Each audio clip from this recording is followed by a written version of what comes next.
युवा पीढ़ी अपने भागवत से बहुत दूर जा रहा है। इसके पीछे मूलतः कारण क्या लगता है आपको? संगत। जो संगत है, जैसे कि भोजन हमारे लिए ज़रूरी है, वैसे ही भजन भी ज़रूरी है। कहते हैं बिन भोजन पानी बिना उदर मचावे क्रांति और बिना भजन सत्संग के मिले न मन को शांति। तो जै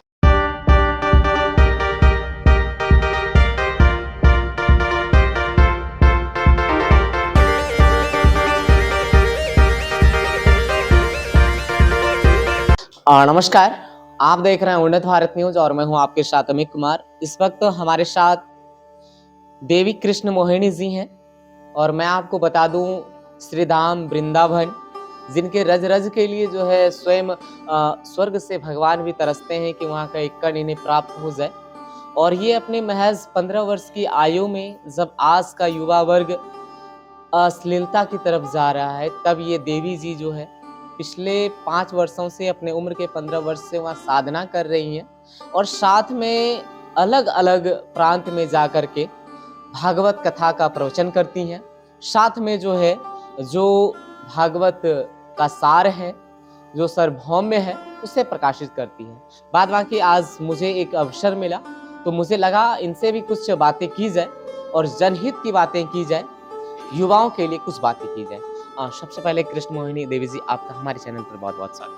बहुत धन्यवाद सभी। हमारा एक सीधा सा सवाल, बस एक ही हमारा सबसे पहला सवाल यही है, आज का युवा पीढ़ी अपने भागवत से बहुत दूर जा रहा है। इसके पीछे मूलतः कारण क्या लगता है आपको? संगत। जो संगत है, ये सबसे मूल कारण है। कहते हैं कि अगर जीवन में कुछ करना है, तो सबसे पहले संगत अच्छी होनी चाहिए, घर में संस्कार अच्छी होनी चाहिए। कहते हैं भला का संग हो तो सब भला ही भला होता है। और आजकल के युवा भगवान से दूर भागे जा रहे हैं, क्योंकि ये कलयुग है। कलयुग में कोई भगवान का नाम नहीं ले रहा है। नाम नहीं लेगा, इसका कारण क्या है कि घर में वो संस्कार नहीं मिल रहा है। तो हर माँ बाप से यही निवेदन है कि सब अपने माँ बाप, जैसे कि भोजन हमारे लिए ज़रूरी है, वैसे ही भजन भी ज़रूरी है। कहते हैं बिन भोजन पानी बिना उदर मचावे क्रांति और बिना भजन सत्संग के मिले न मन को शांति। तो जैसे हमारे लिए भोजन के बाद से पानी की ज़रूरत होती है, वैसे ही हमारे लिए मन को शांति के लिए भजन की ज़रूरत होती है। तो हमको, हर माँ बाप को अपने बच्चों को यही संस्कार देना चाहिए कि वो अपने बच्चों को जैसे भोजन ज़रूरी बता रहा है, पढ़ाई ज़रूरी बता रहा है, वैसे ही भजन भी ज़रूरी है। लगभग 100% घरों से ये सवाल एक उठ जाता है, अगर हम भागवत में जाएँगे क्या हमको खाना मिल जाएगा? अगर हम भागवत में जाएँगे क्या मेरा पेट भर जाएगा? वैसे लोगों के लिए क्या कहिएगा?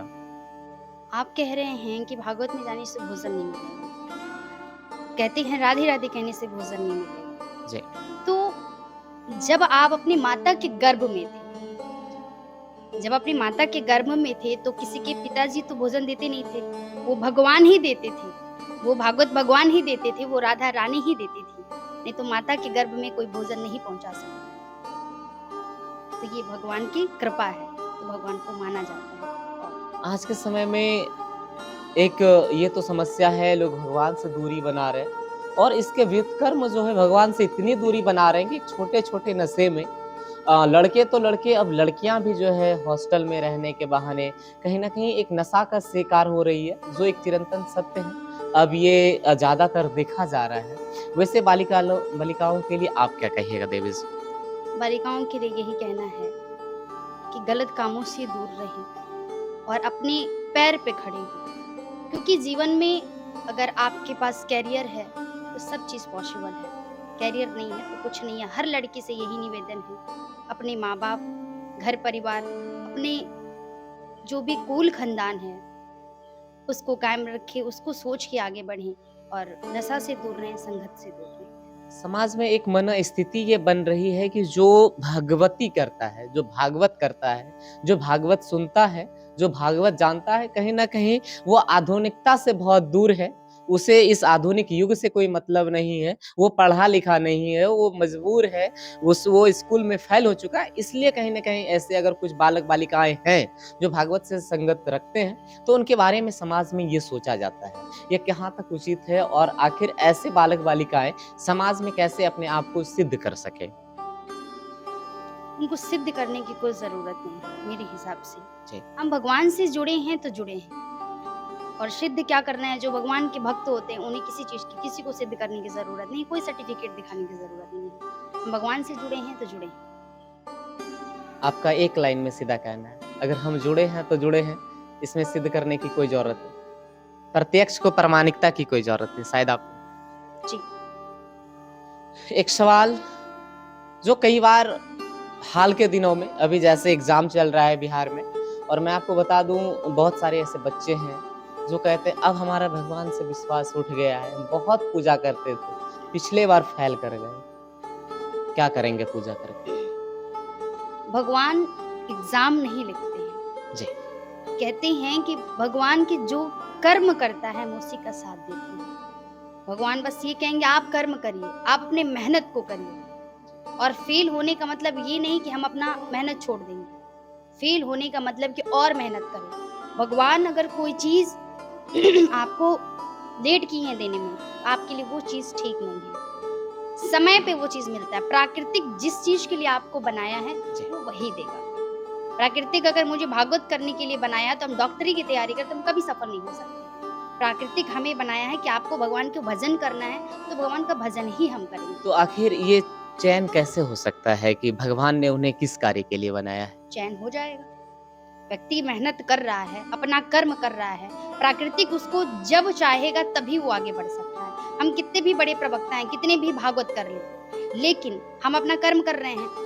इस साइड से कर्म, हम डॉक्टरी की तैयारी कर रहे हैं, मुझे नहीं पता है कि हमें प्राकृतिक किस लिए बनाना है, लेकिन मेहनत हम कर रहे हैं ना, तो भगवान हमको चूज करके कहीं ना कहीं सेट कर देंगे। जीवन में अगर दुख लिखा है तो दुख मिलेगा, नहीं लिखा नहीं मिले, लेकिन हम अपना कर्म नहीं छोड़ेंगे, हम अपना मेहनत नहीं छोड़ेंगे। हार्ड वर्क करना है तो करेंगे, रिस्क लेंगे तो ही हम खुशहाल होंगे। दुनिया की एक महान परंपरा, सनातनी परंपरा, जिनका आप ध्वज लेकर आगे बढ़ रहे हैं। कई लोगों ने, कई युगों ने, कई राक्षसों ने और कई वंशजों ने इसे पूर्ण रूप से समाप्त करने का कोशिश किया, लेकिन अब तक ज्वलंत है, जीवंत है और आप इसको लेके आगे चल रहे हैं। इसलिए 2-4 चंद सवाल इनके लिए भी। फिलहाल हाल के दिनों में मर्यादा श्री पुरुषोत्तम राम जी का भव्य मंदिर बना, क्या कहिएगा? और जो ब्रज की भूमि है, आनंदम वृंदाधाम में, कितनी खुशी। ब्रज की भूमि का तो वर्णन नहीं कर सकते, क्योंकि वहाँ पे कड़ कड़ में बिहारी जी हैं, और बिहारी जी का तो वर्णन नहीं किया जा सकता। वहाँ के रज रज में एक बिहारी जी है, वहाँ के रज रज में राधा रानी है। अगर कोई वहाँ चरण रख दे तो वो स्वर्ग में चला। वहाँ पे आज भी निधि वन में चांदी के प्लेट में पान का पत्ता, दातून, चूड़ी, श्रृंगार का सामान रखा जाता है, आज भी शाम के समय में। और रात में रख के सुबह जब निकला जाता है, फिर सुबह जब जाया जाता है उसमें गेट खोल के, तो वहाँ पान का पत्ता जो है कुचा हुआ मिलता है, दातुन कुचा हुआ मिलता है। आज पूरा विश्व, जितने भी लोग हैं, सब लोग पता लगा रहे हैं कि क्या है ये क्या है। ये कहाँ पर होता है? निधि वन। निधि वन। आज भी निधि वन में 16,108 वृक्ष है, जो दोनों ज्वाइंट है। क्यों 16,108 है, आपको पता है?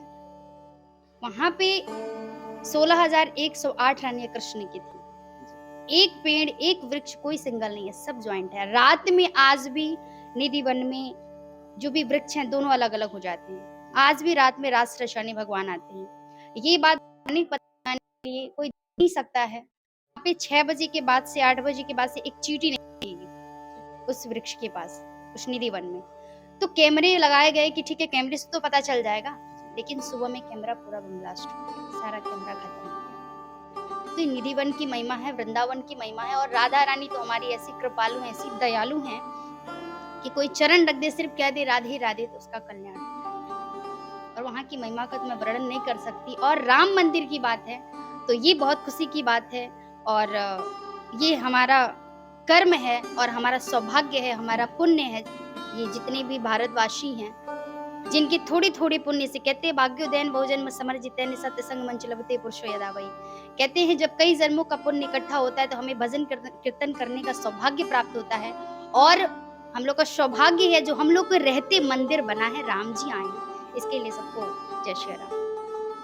जब क्षमा चाहें, मैं प्रश्न नहीं उठा रहा हूँ, मैं सिर्फ एक बात आपसे समझने की कोशिश कर रहा हूँ। जब राधा रानी इतनी दयालु हैं, तो फिर उनका एक मंदिर, उनकी जो जन्मभूमि है मथुरा, किसी और ने कब्जा करके रखा है। राधा रानी किस दिन की प्रतीक्षा कर रही हैं? वो राधा रानी का नहीं है, कृष्ण का जन्म हुआ था मथुरा में। और मथुरा में ऐसा नहीं है कि कब्जा करके रखा गया है, तो हम कोई भी काम सिस्टम से करते हैं। हम एक बैग किसी को भी अगर मारना हो तो हम उसको गलती ढूंढे के तभी मारेंगे, ऐसे हम नहीं मार सकते। हमारे कन्हैया भी कहते हैं कि आप किसी को डायरेक्ट मत मारिए, आप मुस्कुराइए, भरोसा रखिए और प्रेम से राजनीति करिए। राजनीति हमारे कन्हैया की है, लेकिन कृष्ण के जैसे राजनीति लोग आज नहीं करते हैं। आज पीछे से वार कर रहे, पीछे से वार नहीं करना है, हम प्रेम से उसे समझाएंगे, उसके बाद से सिस्टम से, सिस्टमैटिक से हम अपना मंदिर बनाएंगे। जैसे राम मंदिर में भी तो बहुत सारी चीजें हुई थी, बिल्कुल और आज हो गया ना, हम लोग हो के गया। सामने राम जी आ गए ना, आ ऐसे गया। हमारे कन्हैया उन्हीं का नंबर है, आ जाएंगे, आ जाए। बिल्कुल आएंगे। एकदम विश्वास रखिए आप लोग, हमारे कन्हैया बहुत ही जल्दी, उनका जन्मभूमि बहुत अच्छा होने वाला है। और योगी जी गए भी थे वृंदावन में। फिलहाल और वहाँ मथुरा में भी जो है पूजा अर्चना का पूरा परमिशन जो है कि अब अथॉरिटी से हिंदू पक्ष को मिल चुका है। हाँ, मिलता है। अब तो एकदम बिंदास आप लोग पूजा कर सकते हैं। वृंदावन में तो कोई दिक्कत नहीं है, वृंदावन तो वृंदावन ही है, लेकिन जो मथुरा है वो कृष्ण का जन्मभूमि है। जन्मभूमि है तो जन्मभूमि में अभी थोड़ा समस्या चल रहा है मुस्लिम के वजह से, वो भी सही हो जाएगा, बस भरोसा रखिए आप लोग, बहुत जल्दी होगा, बहुत जल्दी। इस आधुनिक युग में कोई एक बालक बालिका अगर कोई पूछता है कि ये पूजा क्या है, भगवान क्या होता है, अगर चंद शब्दों में उसे परिभाषित कर सके, किसी को बता सके, तो क्या बताए? भगवान एक शक्ति है। भगवान, अब कुछ लोग कहते हैं हम भगवान को नहीं देखे तो हम नहीं मानते हैं। हम अपने परदादा को नहीं देखे, तो अगर हम परदादा को नहीं देखे तो क्या हम अपने परदादा को नहीं मानेंगे? मानेंगे ना, कि हमारे परदादा थे तभी हमारे बाबा जी या फिर पिताजी आए, जी ऐसे तोड़ के आए नहीं। नहीं। तो इसलिए हम भगवान को बस मानने की चीज है। भगवान कहते हैं तुम हमें मानो, जानो नहीं। मानने की भगवान चीज है। भगवान एक शक्ति है, उन पे एक विश्वास रहेगा तो ही कुछ होता है। भगवान एक शक्ति है, साधारण सी बात है। कहते हैं मानो तो देव नहीं तो पत्थर। गंगा मैया भी कहती हैं कि मानो तो मैं गंगा हूँ, नहीं तो पानी हूँ। तो गंगा में जैसे वो बहुत पवित्र है, तो पवित्र कैसे हैं?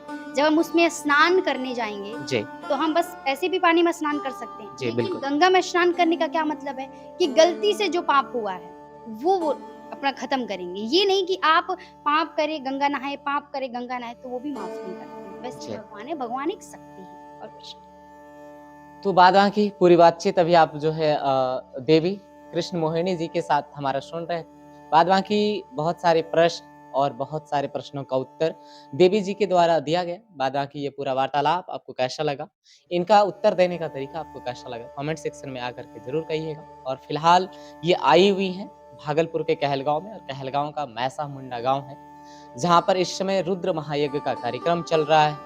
वहीं पर ये भागवत कथा करने आई हैं।